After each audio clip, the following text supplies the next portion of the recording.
আজকে আমরা এখানে এসেছি জুলাইকে উপলক্ষ করে, যেই জুলাই একটা বড় রকমের পরিবর্তন এনে দিয়েছে, যে জুলাই আমাদেরকে নতুন করে সুযোগ এনে দিয়েছে, যে জুলাই উপলক্ষে আমাদের প্রধান উপদেষ্টা তার বাণীতে বলেছিলেন আমাদেরকে পুনর্জন্ম সুযোগ দিয়েছে, নতুন করে জন্মাবার সুযোগ দিয়েছে।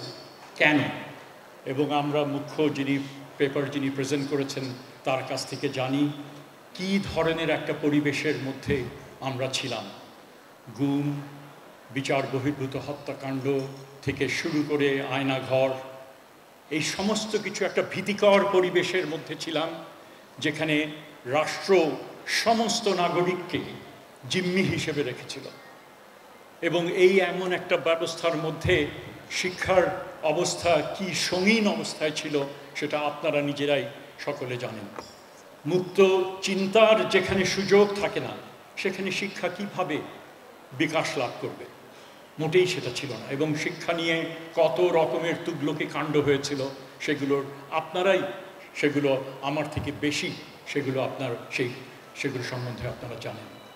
সুতরাং এই যে যারা এই পরিবর্তনটা ঘটালো, এই তরুণ সমাজ এবং এই তরুণ সমাজের সাথে যারা দাঁড়িয়েছিল, এই দেশের শ্রমজীবী জনগণ, এই রিক্সাওয়ালা, এই গার্মেন্ট কর্মী থেকে শুরু করে মধ্যবিত্ত, উচ্চ মধ্যবিত্ত এবং একই সাথে নারী সমাজের যে বিশাল ভূমিকা, সে শুধু ঢাকা বিশ্ববিদ্যালয়ের নারীরা তো বড় রকমের একটা ভূমিকা রেখেছিলেন, কিন্তু মারা, বোনরা, সাধারণত যারা আগলে রাখেন নিজের সন্তানকে যে বাবা যাস নে, বিপদ সংকুলতার মধ্যে যাওয়ার যাস নে তোরা, তারা নিজেরা তাদেরকে পানি নিয়ে গিয়ে বলছেন যে কর, যেটা করার কর, এবং তাদেরকে তারা আটকাতে পারেন নাই, মেনে নিয়েছেন। পিতারা সেখানে ছিলেন।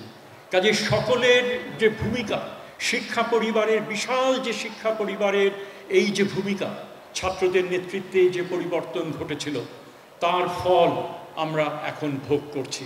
আমি সব সময় প্রতিটি অনুষ্ঠানে আমি একটা কথা বলি যে আমরা মোটামুটিভাবে নিজেদেরকে সঁপে দিয়েছিলাম এই ফ্যাসিবাদের কাছে, যে আমাদের জীবদ্দশায় হয়তো আমরা পরিবর্তন দেখব না। আমরা নাগরিক থেকে আমরা প্রজায় পরিণত হয়েছিলাম এবং সেটা চাইনি, কিন্তু এর কোনো বিকল্পও আমরা খুঁজে পাচ্ছিলাম না। কাজেই চরম এক বিষণ্ণতা আস্তে আস্তে আমাদেরকে পেয়ে বসছিল। ঠিক সেই মুহূর্তে এই ধরনের একটা পরিবর্তন ঘটল।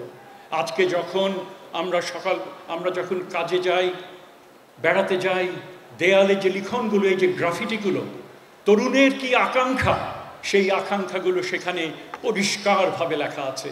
কাজে আমাদের প্রতিবার আমরা যখন ঘর থেকে বেরোবো, আমরা তরুণদের সেই আকাঙ্ক্ষার আমাদের সম্মান যেন আমরা করতে পারি। আমাদের বাকি যে জীবন আমাদের রয়েছে, যার জীবন রয়েছে, সেই জীবন আমরা যেন উৎসর্গ করতে পারি।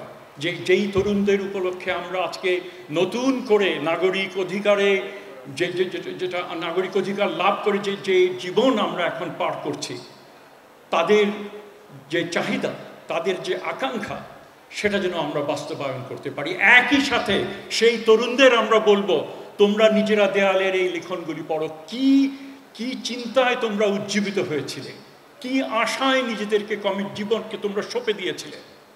যেভাবে আবু সাঈদ মৃত্যু নিশ্চিত জেনে সে ডিফাই করেছিল যে আমরা গুলি করো তোমরা গুলি। কাজেই তাদেরও সেটা ভাবতে হবে যে কি গৌরব ঐতিহ্য তারা এখানে সৃষ্টি করেছে।